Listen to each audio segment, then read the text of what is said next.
શ્રી ગણેશાય નમઃ. જય શ્રી કૃષ્ણ. આજે શુભ દિવસે સાંભળો શ્રીમદ ભગવદ્ ગીતા અધ્યાય 6. શ્રી ભગવાન બોલ્યા, જે માણસ કર્મફળનો આશ્રય લીધા વિના કરવા યોગ્ય કર્મ આચરે છે તે સંન્યાસી તેમજ યોગી છે. જ્યારે કેવળ અગ્નિનો ત્યાગ કરનારો સંન્યાસી નથી અને માત્ર ક્રિયાઓનો ત્યાગ કરનારો યોગી નથી. હે પાંડવ, જેને સંન્યાસ કહે છે એને જ તું યોગ જાણ. કેમ કે સંકલ્પોનો ત્યાગ ન કરનાર કોઈ પણ માણસ યોગી નથી હોતો. યોગમાં આરૂઢ થવા ઈચ્છુક મનનશીલ માણસ માટે દુષ્કામ ભાવે કર્મ કરવું એ જ યોગની પ્રાપ્તિમાં હેતુ કહેવાય છે. અને યોગારૂઢ થયા બાદ એ યોગારૂઢ માણસનો જે સમસ્ત સંકલ્પોનો અભાવ છે એ જ કલ્યાણમાં હેતુ કહેવાય છે. જે વખતે નથી તો ઇન્દ્રિયોના ભાગોમાં આસક્ત થતો કે નથી કર્મોમાંય આસક્ત થતો, તે વખતે સંઘળા સંકલ્પોનો ત્યાગી માણસ યોગરૂઢ કહેવાય છે. પોતાના વડે પોતાનો સંસાર સાગરથી ઉદ્ધાર કરે અને પોતાને અધોગતિમાં ન નાખે, કારણ કે માણસ પોતે જ પોતાનો મિત્ર છે અને પોતે જ શત્રુ છે. જે જીવાત્મા દ્વારા મન અને ઇન્દ્રિયો સહિત શરીર જીતવામાં આવ્યું છે એ જીવાત્માઓને પોતે જ મિત્ર છે, અને જેના વડે મન અને ઇન્દ્રિયો સહિત શરીર નથી જીતવામાં આવ્યું એના પ્રત્યે એ પોતે જ શત્રુ જેમ શત્રુતામાં વર્તે છે. ઠંડી ગરમીમાં, સુખ દુઃખાદિમાં તથા માન તેમજ અપમાનમાં જેના અંતઃકરણની વૃત્તિઓ સમ્યક રીતે શાંત છે, એવા સ્વાધીન આત્મવાળા મનુષ્યના જ્ઞાનમાં સચ્ચિદાનંદ ઘન પરમાત્મા સમ્યક પ્રકારે સ્થિત છે. એટલે કે એના જ્ઞાનમાં પરમાત્મા સિવાય બીજું કશું જ નથી. જેનું અંતઃકરણ જ્ઞાન અને વિજ્ઞાનથી તૃપ્ત છે, જેની સ્થિતિ વિકાર રહિત છે, જેની ઇન્દ્રિયો સારી પેઠે જીતાયેલી છે, તેમજ જેના માટે માટી, પથ્થર અને સુવર્ણ સમાન છે, એ યોગી યુક્ત અર્થાર્થ ભગવત પ્રાપ્ત કહેવાય છે. સુહદ, સ્વાર્થ વિના સૌનું હિત કરનાર, મિત્ર શત્રુ ઉદાસીન, પક્ષપાત વિનાનો મધ્યસ્થ, બે તરફનું ભલું ચાહનાર, દ્વેષ્ય તેમજ બંધુગણોના ધર્માત્માઓમાં અને પાપીઓમાં પણ સમાન ભાવ રાખનાર ઘણો શ્રેષ્ઠ છે. મન અને ઇન્દ્રિયો સહિત શરીરને વશમાં રાખનાર, કશાયની ખેવના ન કરનાર અને સંગ્રહ રહિત યોગી એકલો જ એકાંત સ્થળે સ્થિત થઈને આત્મને નિરંતર પરમાત્મામાં જોડે. પવિત્ર ભૂમિ પર છે કે જેના ઉપર કર્મ પ્રમાણે દર્ભ, મુગચર્મ અને વસ્ત્ર પાથરેલા છે, તેમજ ન ઘણા ઊંચા અને ન ઘણા નીચા એવા પોતાના આસનને સ્થિર રૂપે સ્થાપીને એ આસન પર બેસીને ચિત્ત અને ઇન્દ્રિયોની ક્રિયાઓને વશમાં રાખી મનને એકાગ્ર કરીને અંતઃકરણની શુદ્ધિ માટે યોગનો અભ્યાસ કરે. કાયા, મસ્તક અને ડોકને સીધા તેમજ ટટ્ટાર ધારણ કરીને સ્થિર થઈ પોતાની નાસિકાઓને અગ્રભાગે દ્રષ્ટિ ટેકવીને અન્ય દિશાઓને ન જોતો, બ્રહ્મચારીના વ્રતમાં સ્થિત, નિર્ભય તથા સમ્યક રીતે શાંત અંતઃકરણનો સાવધાન યોગી મનને સંયત કરી મારામાં ચિત્ત જોડી અને મારા પરાયણ થઈને ધ્યાનમાં બેસે. વશ કરેલા મનનો યોગી આ રીતે આત્માને નિરંતર મુજ પરમેશ્વરના સ્વરૂપમાં જોડતો મારામાં રહેલી પરમ આનંદની પરાકાષ્ઠા સ્વરૂપ શાંતિને પામી છે. હે અર્જુન, આ યોગ ખૂબ ખાનારનો સિદ્ધ થતો નથી, તેમજ બિલકુલ ન ખાનારનો પણ સિદ્ધ થતો નથી, તથા ઘણું ઊંઘનારનો સિદ્ધ થતો નથી, તેમજ હંમેશા જાગનારનો સિદ્ધ થતો નથી. દુઃખોનો નાશ કરનાર યોગ તથા યથાયોગ્ય આહાર વિહાર કરનારનો, કર્મોમાં યથાયોગ્ય ચેષ્ટા કરનારનો તથા યથાયોગ્ય ઊંઘનાર તેમજ જાગનારનો પણ સિદ્ધ થાય છે. સંપૂર્ણ વશમાં કરેલું ચિત્ત જે વખતે પરમાત્મામાં સમ્યક રીતે સ્થિર થઈ જાય છે એ વખતે સમસ્ત ભોગોથી નિષ્પૃહ થયેલો માણસ યોગ યુક્ત કહેવાય છે. જે રીતે વાયુ વિનાના સ્થાનમાં રહેલી દીવાનો જ્યોત ડોલતી નથી, એવી જ રીતે ઉપમા પરમાત્માના ધ્યાનમાં લાગેલા યોગીના છિતાયેલા ચિત્તની કહેવાય છે. યોગના અભ્યાસથી નિરુદ્ધ થયેલું ચિત્ત જે અવસ્થામાં ઉપરેત પામે છે અને જે અવસ્થામાં પરમાત્માના ધ્યાનને લીધે શુદ્ધ થયેલી સૂક્ષ્મ બુદ્ધિ દ્વારા પરમાત્માનો સાક્ષાત્કાર કરતો સચ્ચિદાનંદ ઘન પરમાત્મામાં સંતુષ્ટ થઈ રહે છે.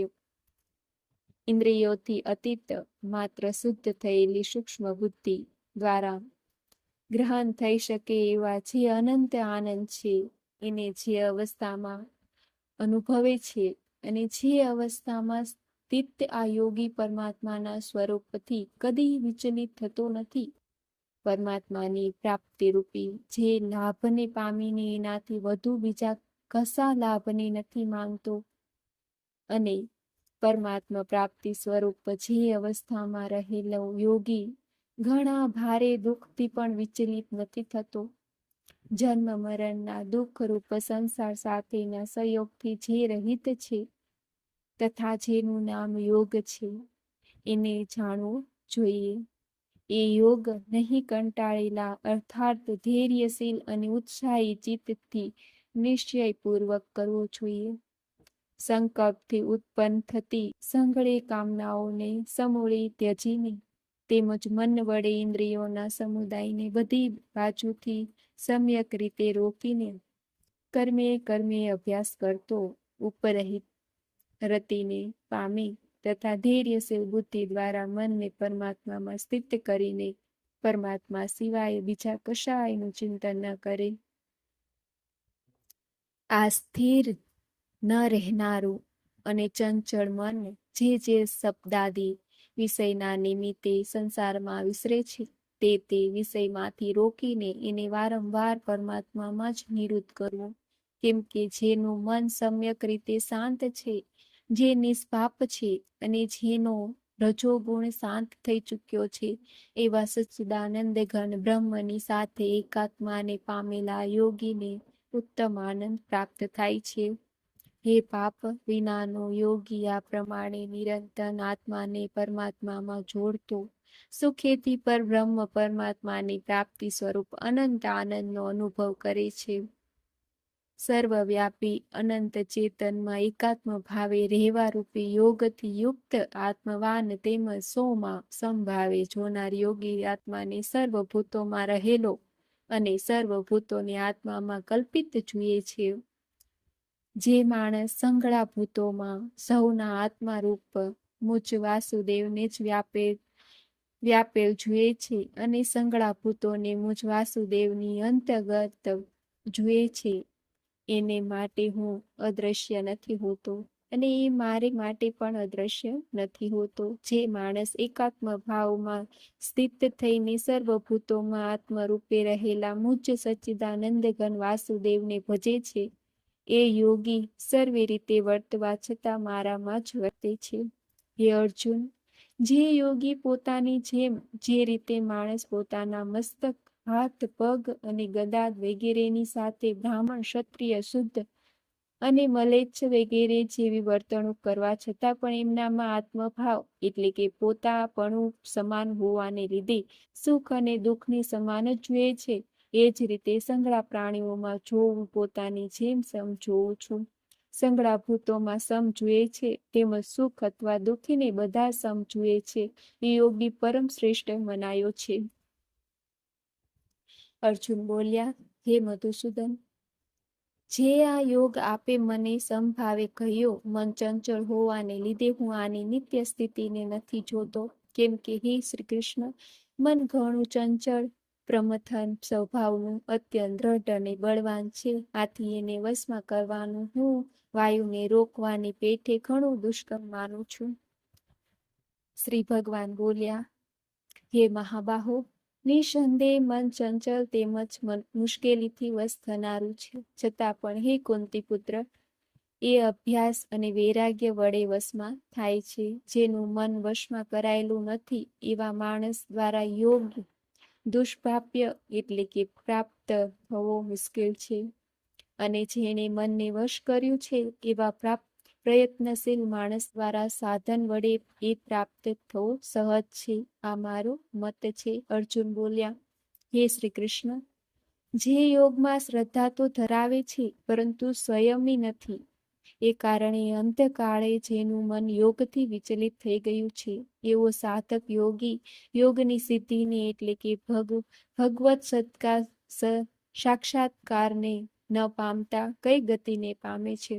હે મહાબાહો, શું એ ભગવત પ્રાપ્તિના માર્ગમાં મોહ પામેલો અને આશ્ચર્ય વિનાનો માણસ છિન્ન ભિન્ન થયેલા વાદળની પેઠે બે બાજુથી ભ્રષ્ટ થઈને નાશ તો નથી પામતો ને? હે કૃષ્ણ, મારામાં સંશયને સમૂળો છેદવા માટે આપ જ લાયક છો, કેમ કે આપના વિના બીજો આ સંશયને છેદન કરનાર મળવો સંભવિત નથી. શ્રી કૃષ્ણ બોલ્યા, હે પાર્થ, એ માણસનો ન તો આ લોકમાં વિનાશ થાય કે ન તો પરલોકમાં, કેમ કે હે વહાલા, આત્મોદ્ધાર માટે અર્થાત ભગવત પ્રાપ્તિના અર્થે કર્મ કરનાર કોઈ પણ મનુષ્ય દુર્ગતિને પામતો નથી. યોગ ભ્રષ્ટ માણસ પુણ્યશાળીઓના લોકોને એટલે કે સ્વર્ગ વગેરે ઉત્તમ લોકોને પામીને ત્યાં ઘણા વર્ષો સુધી નિવાસ કર્યા પછી શુદ્ધ આચરણશીલ ધનવાનોના ઘરે જન્મ લે છે. અથવા આ સિવાયના જે વૈરાગ્યવાન યોગ ભ્રષ્ટ હોય છે એવા માણસો એ લોકોમાં જ થતા જ્ઞાનવાન યોગીઓના જ કુળમાં જન્મે છે. પરંતુ આ પ્રકારનો જે આ જન્મ છે એ સંસારમાં ખરેખર ઘણો દુર્લભ છે. ત્યાં તે પૂર્વજન્મના શરીરમાં સંઘરેલા બુદ્ધિ સંયોગને એટલે કે સમબુદ્ધિ સ્વરૂપ યોગના સંસ્કારોને અનાયાસે જ પામે છે. અને હે ગુરુનંદન, એ પ્રભાવને લીધે એ ફરીથી પરમાત્માની પ્રાપ્તિ રૂપી સિદ્ધિ માટે પહેલા કરતા પણ વધુ પ્રયત્ન કરે છે.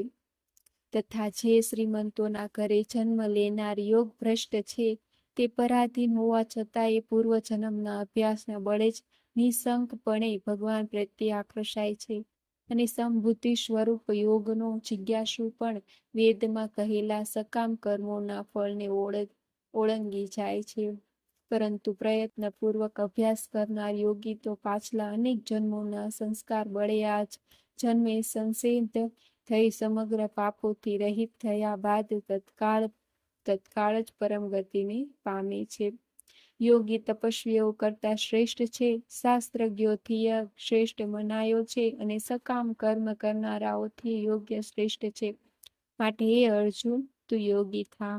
સંઘળા યોગીઓમાં જે પણ શ્રદ્ધાવાન યોગી મારામાં જોડાયેલો અંતરાત્માથી મને નિરંતર ભજે છે, યોગી મને સૌથી શ્રેષ્ઠ મનાય છે.